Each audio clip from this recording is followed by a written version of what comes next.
You're rocking with the best NBA betting show. I'm Dexter Henry, host of NBA Picks and Props. We are back, but they are favored by 2 at home. The over-under for this contest is 215. Murph, I'm going to start with you. I have not been, I'll say, enamored with the Bucks offense. Do you trust the Bucks to come through tonight, or do you trust Atlanta more, even without Trae Young, to get the big upset on the road? The over-under for this is 224.5. The Bucks are favored 1.5 points. The Bucks demolished the Heat in the previous game, where if Chris Paul is the top series point scorer, he's probably going to win Finals MVP. But if you want to sort of hedge that bet, you believe in the Suns winning like I do, maybe you throw some money on Booker here. Plus 350, good odds. I probably don't think the Hawks are going to do it, or the Bucks if they face the Suns. But, why not? I'm going to throw $25 on one of my favorite nicknames in the NBA right now. 25 on Red Velvet. But if you're looking to bet on this game, man, it's a tough one. The line in the previous game was at -2.5. The line for Game 6 has opened up at the same, that -2.5. But this time, instead of favoring the Bucks, which were the home team, obviously in Game 5, this favors the Hawks. Even for the money line, maybe I'll throw some money on the Bucks with that plus 140, but I don't really feel that strongly in the Bucks getting it done on the road.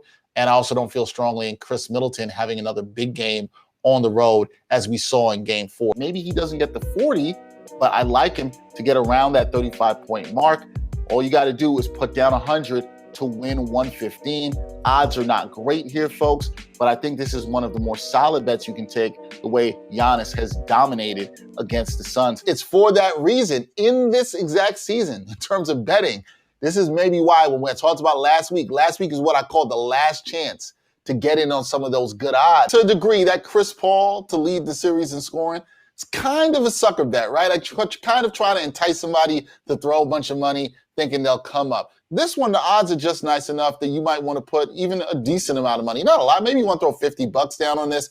I think that's fine. I think it's a good move because I can see this happening. This game is really going to come down to whether you believe Milwaukee can turn it around after what you've seen in the first 2 games, or is just Brooklyn too much for them? What you got to like about this is Giannis has been hot. He's been killing it in games 2 and 3. Both of those games, 40-point plus games.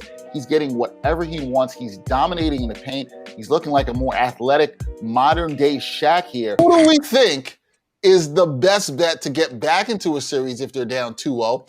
And do you think there are any teams, if you look at the series where it's 1-1, where you're looking at those teams and you're like, hey, they might be in trouble too? Even on the money line, 64% of the bets are on the Suns. So it seems like a lot of people may be having very quick reactions to Game 1 once again. The Wizards, they came off a loss to the Celtics, 18-point loss up in Beantown.